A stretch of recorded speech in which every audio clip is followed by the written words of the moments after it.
Okay, we're joined today by Garry Cahill. Garry, you've had a busy summer travelling with the Irish players, some significant results during the year, Conor Niland in particular, qualifying for Wimbledon, and for the first time ever two players in a Grand Slam, the US Open. How did that go? Yeah, I mean it was obviously a great achievement for both Louk and Conor to qualify for the US Open. I suppose after Conor qualifying for Wimbledon a few months before, it kind of, I suppose, topped off the Wimbledon qualifying, and it just proved that he can do it more on a regular basis. But then to have Louk on the same week added to it, and to see two Irish players in the main draw was a great achievement. Yeah. Although after what happened, there were highs and lows, because qualifying one day and then 2 days later playing Djokovic, and ended up sick during the match was a bit of a low after all the work that had been done to get up to that stage. But you can't control the draws, and sometimes you can't control those things either.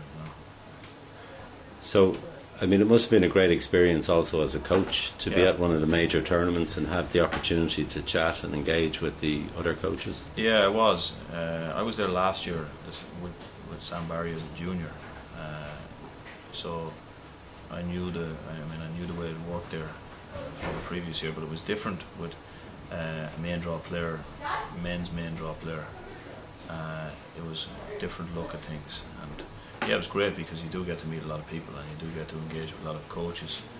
Although a lot of these people also keep to themselves, but you do get to engage with some people, and the type of players you practice with and things was also very good to measure your own players against. So there's a lot of positive things from it. I know over the past couple of years Conor seems to have made significant progress. What would you put that down to? He's been on the tour since 2005, 2006. I know. I think a lot of it is to do with structure, because he does have a good structure now. I mean, he's got regular coaching, on a daily basis. He's many days that he doesn't actually have proper coaching. He's surrounded by other people as well who are involved in his program, like a physical trainer and physio and all these things, and he didn't really have that in the past. He also has people travelling with him on a regular basis now, and I suppose as well, Conor's motivation has never changed.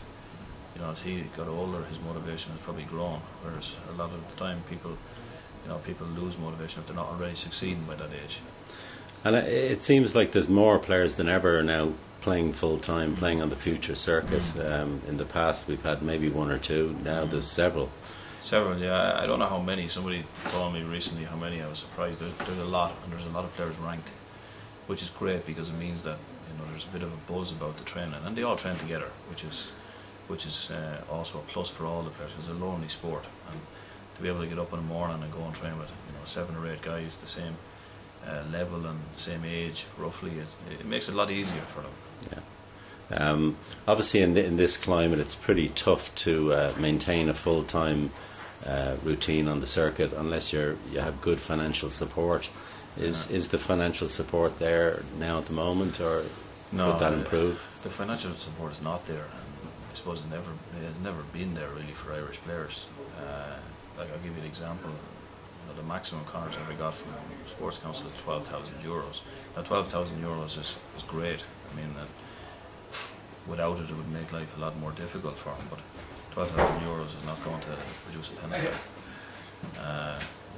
So the funding is not there, and it's very difficult in sponsorship at the moment. Yeah. By the economy, it's just making it more difficult for players to go out there and attract sponsorships. And the companies as well are looking for high profile, and unfortunately, when you're high profile, you don't need the money. It's on the way up that you need the money. It's when you're 16, 17, 18, 19, 20 you need the money. If you're doing well at 21, 22, you don't need the money.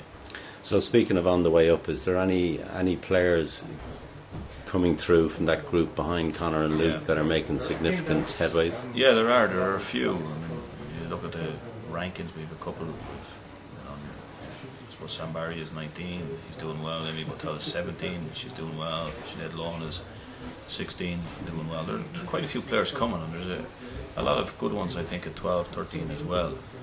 but they're all going to be faced with the same issues as they develop. The only thing I would say is that it's a bit easier for them now, because I think the belief is changing, and you know, if those players make it to Grand Slam level, they've done well, but I suppose they also have to be trying to aim now a little bit higher, the same as Conor is, and Louk is already having achieved the main draw in slams. The next step is second or third round, and the bar has to keep going. And do you think it's made any significant difference from a general point of view with tennis in Ireland? The profile is probably a bit higher, and you know, most people know who these players are now.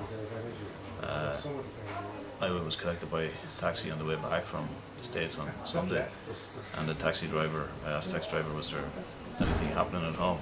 He started telling me about the GAA matches, and then he said there were 2 Irish players in the US Open, which I was surprised at. Didn't know I was with them, but you know, it's good to hear people on the street talking about tennis players.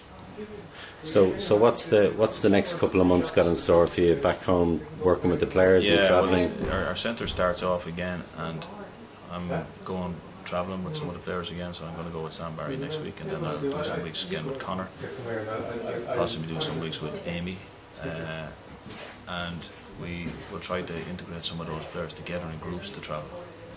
You know, so I'll try and put some of the younger ones also travelling with some of the more senior players, because that's beneficial for younger players. Listen, thanks for your time, Garry.